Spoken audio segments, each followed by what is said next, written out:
अब तो 10 नहीं, सैकड़ों लोगों की लंबी कतार। हर आंख में गम, हर चेहरे पर मायूसी। हालात मौत से बदतर, लेकिन फिर भी जिंदा रहने की ललक। एक ही चीज के लिए बढ़ते सैकड़ों हाथ जो खाली ही लौटते हैं। ये कोई नजारा नहीं, हकीकत है।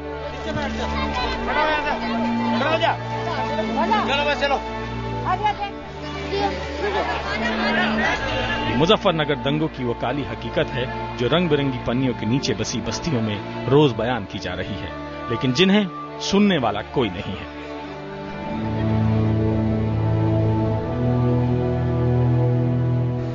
हमें बिठा लिया। हमारे अब्बा जी को काट दिया था जी। अपनी इज्जत नहीं मुझे प्यारी थी, जब अपना बच्चा प्यारा था। हमें जान बचानी भारी होगी थी, पर हम तो परेशान हो गए बहुत। दहशत की वजह से वापस जाने के लिए तैयार नहीं।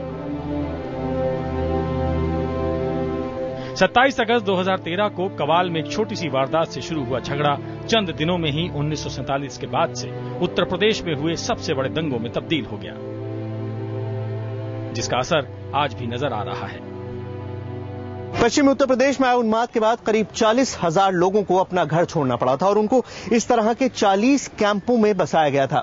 सरकारी आंकड़ों की माने तो इनमें से ज्यादातर लोग अब अपने घर लौट चुके हैं और 8 से 10,000 लोग ही ऐसे हैं जो कैंपों में बचे हैं। लेकिन जैसा कि आप देख सकते हैं, दरअसल हकीकत कुछ और ही है।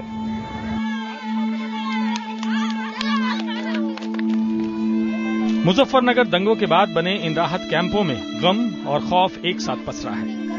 गम उसका है जो गंवा दिया और खौफ उस भविष्य का जिसे देखा तक नहीं है, लेकिन जिसमें सब कुछ काला ही काला नजर आ रहा है। जौला कैंप में रह रही आसिया का ना अब कोई माजी है, ना ही कोई मुस्तकबिल। आसिया के पति अजीमुद्दीन और इनकी बहन रुबीना का दंगाइयों ने कत्ल कर दिया। ये अपने 6 बच्चों के साथ किसी तरह जान बचाकर जौला के इस राहत कैंप में तो पहुंच गईं, लेकिन अब उन्हें इस जिंदगी से बेहतर मौत लग रही है। ऐसी जगह से उनका हाथ मैं ही कतर जाऊं, मैं भी कट जाऊं उनका हाथ होता है। हम तो वीरान हो गए।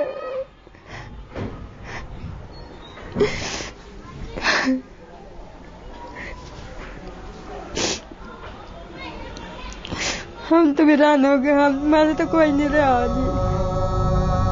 अपने पति और अपनी बहन को अपनी आंखों के सामने कटते देखने के बाद भी अगर आसिया आज जिंदा है तो सिर्फ अपने बच्चों के लिए। उनकी आंखों ने जो मंजर देखा है वैसा मंजर लोगों ने 1947 में देखा था। 82 साल के अब्दुल हकीम ने वो दौर भी देखा था और ये दौर भी देखा है, लेकिन इस बार उनकी हिम्मत ने उनका साथ छोड़ दिया है। 13 लाख गांव में हुई। ऐसे बच्ची तो वो तो लगा कर बच्चा वो उसके चिपक गया। एक बुढ़ा तंग करता रहता, उसको मारा। एक लड़का 13 साल का, उसके सिर बंदा मारा और 3 फिर कागज लगा दी। पीछे जाकर इतने परेशान है कि हम कहीं चला जा, कहीं मौत की खबर आ जा या कहीं खुशी की खबर आ जा, गमी में जा नहीं सकते। क्यों नहीं जा सकते? हमारे सर पर टोपी है, सब हमारे चेहरे पर दाढ़ी है। दाढ़ी वाले को सब परेशान करें, टोपी वाले को परेशान करें। ये परेशानी सिर्फ इनकी नहीं बल्कि इस इलाके में रहने वाले हर शख्स की है। मुजफ्फरनगर दंगों की आग देहात में ऐसी फैली कि सैकड़ों साल के रिश्ते पिघलकर भाप हो गए। हजारों लोगों को अपना घर छोड़कर झुग्गियों की ये बस्तियां बसानी पड़ी, जहां सिर्फ और सिर्फ एक ही इत्मीनान है कि वो जिंदा है। लोगों के हालात सब आप भी गए होंगे, कैंप में बद से बदतर हैं। क्यों नहीं? क्योंकि बहुत ज्यादा लोग हैं, रहने की सुविधा नहीं है। दिन में गर्मी है कैंपों में, रात को ठंडा है कैंपों में, लैट्रिन बाथरूम की जगह नहीं है, इसलिए इन्फेक्शन का भी बहुत भय है। और बीमार हैं लोग आजकल, डेंगू और मलेरिया और टाइफाइड ये सब फैला हुआ है। पहले से पीड़ित थे लोग, घायल थे, चोटिल थे और ऊपर से इस तरह की आपदाएं आ रही हैं, बीमारी आ रही है। इस बीच में 2-3 बार बारिश हुई है तो बहुत हालात खराब है। राहत कैंपों में चंद फीट के फासले पर पूरे पूरे खानदान बसे हैं। बूढ़े, बच्चे, जवान, हर किसी ने कुछ न कुछ खोया है। कोई अपना घर-बार, धन दौलत, इज्जत या फिर बिना खौफ के जीने का हक। सरकार कई दिन पहले ये भूल चुकी है कि हजारों लोगों को पेट भरने की जरूरत है, लेकिन लोगों का रहम बदस्तूर जारी है।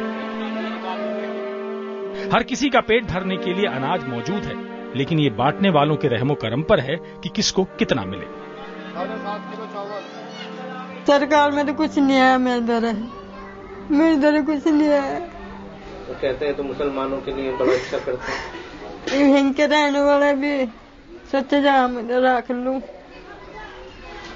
लूं, गरीबों को तो देते हैं, क्या देवे ये चावल आटा बस ये देवे, क्यों ये खाया जा, बिना तेल के बिना घी के ये खाया जा।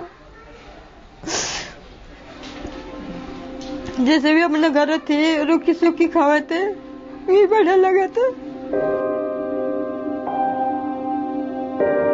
खाने से पेट तो भर जाता है, पर पन्नियों की छत और दीवारों से न ठंड रुकती है न पानी। कैंप के पास मस्जिदें बनाकर खुदा को याद करने का तो इंतजाम हो गया, लेकिन गंदगी से निजात पाने के बारे में किसी ने नहीं सोचा। कैंपों में लोग बीमार हैं और दिन ब दिन कमजोर पड़ रहे हैं। ज्यादा परेशानी बूढ़ों और बच्चों को है। इन कैंपों के दिन में तो जलते हैं जी, और रात में इसमें पानी टपकता है। पानी टपकने बाद में जो हम कपड़ा ओढ़ते हैं, कंबल या चादर, वो भीग जाता है। भीगने के बाद में ये परेशानी, जो बुखार की बीमारी की जो परेशानी है, ये भीगने के कारण है जी। हाँ, बच्चे बीमार पड़ते हैं, बच्चे सब बीमार है जी। कोई बता दो आपको ये दवाई रही, ऐसे दवाई दे जा, बस चल भाई पीछे हटो, कोई खास दवाई नहीं दे रहे।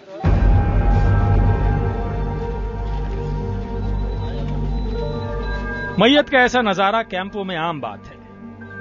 गेंदा खान अपने बेटे और पोते पोतियों के साथ दंगाइयों से बचकर तो भाग निकले, लेकिन यहां आकर बीमारी से नहीं बच सके। दादा बोला चलो भाई यहाँ रहने से कोई फायदा नहीं है। देखो जब दिल में दहशत हो जाए तो रहने से कोई फायदा है ही नहीं जी। इस करके हम यहाँ आ गए। यहाँ आने के बावजूद और बुखार सुखार चल गया जी, उसके बावजूद माँ दादा भी गुजर गया जी। बहुत ज्यादा जी, डर तो हमारे दिलों में भी है जी, पर ये क्या कह रहे जी, जब बुढ़ापा आ जाए तो और भी ज्यादा डर लगा इंसान को जी। लगता है जैसे मौत इन लोगों की नियति हो गई है। जो दंगे में बच गए वो सरकार की अनदेखी और बीमारी के चलते अपनी जान गंवा रहे हैं। ज्यादातर कैंपों के बारे में कोई ठोस जानकारी तो नहीं है, लेकिन फिर भी जो आंकड़े सामने आए हैं उनके मुताबिक लोई कैंप में 21, मलकपुर में 3, जौला में 6, जोगिया खेड़ा में 5 और कांदला राहत कैंप में 5 लोग बीमारी से अपनी जान गंवा चुके हैं। एक तरफ बीमारी की मार और दूसरी तरफ हर जरूरत से महरूम इनकी अपनी जिंदगी। जब न सिर छुपाने को छत हो और न पेट की आग बुझाने का कोई जरिया, तो मुस्तकबिल की परवाह कौन करे। इन कैंपों में सैकड़ों ऐसे बच्चे हैं जिनके पास न कोई मार्कशीट बची है, न ही कोई सर्टिफिकेट। इन बच्चों को तो ये भी नहीं पता कि अब इनको दोबारा स्कूल का मुंह देखना नसीब भी होगा या नहीं। लुकमान, सलीम और मिनहाज के पास आज पूरा दिन घूम फिर कर बिताने के अलावा कोई चारा नहीं है। मिनहाज को फर्स्ट ईयर का और लुकमान और सलीम को बोर्ड का एग्जाम देना था, लेकिन अब वो सब नामुमकिन लगता है। डर के हमारा अपना स्कूल जा सकते और ना यहाँ पे शिविर में रह रहे हैं। सबको मालूम है ये 10-15 हज़ार लोग वीरान भी हैं, घर छोड़ के सब वीरान हैं, और ना पैसा ना देला कुछ भी, मतलब जाने का भी किराया नहीं है कि ले गया कहीं कॉलेज में चले जाएं या कुछ आगे फार्म डाल ले या कुछ भी कर ले। इतना डर है कि स्कूल में सभी जात के रहते हैं, जाट भी रहते हैं, वे भी रहते हैं, और ये दंगा फिसाद करेंगे तो पता भी नहीं चलने देते अगर मार दे तो इसलिए इस कारण कहीं घर बैठ गए हैं, कैरियर पूरा खराब हो गया है। वैसे सिर्फ करियर नहीं, इन लोगों की जिंदगी भी तबाह हो गई है। कैंप में रहने वाले हर शख्स पर जो चीज सबसे हावी है वो है खौफ। वो खौफ जिसके चलते उन्हें अपना घर छोड़ना पड़ा, वो दहशत जिसके चलते वो सरकार के कहने के बावजूद वापस नहीं लौटना चाहते। वे तो चाहते हैं कि ये लोग यहाँ आ जाए, बाकी हमें मारने के लिए क्या करें वहां पे। हम मरने के लिए नहीं जाना चाहते, क्यों कि हम तो पहले जान बचा कर निकले हैं। दोबारा किस तरीके से जाएं हम वहां पे, हम दोबारा नहीं जाएंगे। भले यहां से छोड़ के हमें कहीं भी तार दे, काले पानी भेज दे गवर्नमेंट, वहीं जाने के लिए सब लोग तैयार है, बाकी हम नहीं जाएंगे उधर। वापस न लौटने की वजह वो कत्लेआम है जो इन लोगों ने अपनी आंखों से देखा है, वो जुल्म है जो इन लोगों पर उस काली रात बरपा हुआ। मोहम्मद जरीफ के पिता इस्लाम को उनके सामने ही कत्ल कर दिया गया। जरीफ पर उनकी छोटी बहन की जिम्मेदारी है, लेकिन उनको तो खुद का जीना और सरकार की मदद सब कुछ ही बेमानी लगने लगा है। जिसके बाप को उसकी आंखों के सामने काट दे गया तो उसका दुनिया में रखा क्या है जी। अब हमें कुछ भी दौलत मिल जाए, कितनी भी बेशुमार दौलत मिल जाए, मगर हमारे अब्बा और हमारी अम्मी तो नहीं आनेगी, तो क्या रखा जी दुनिया में। हमको गवर्नमेंट 10 लाख 10 करोड़ दे दो, क्या लाभ होगा उससे जी हमें। हमारे अब्बा तो नहीं आ सकते।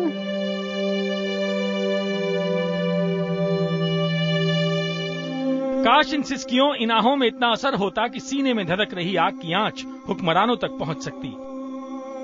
काश इन आंसुओं का असर दिखने में मुद्दत न गुजरती।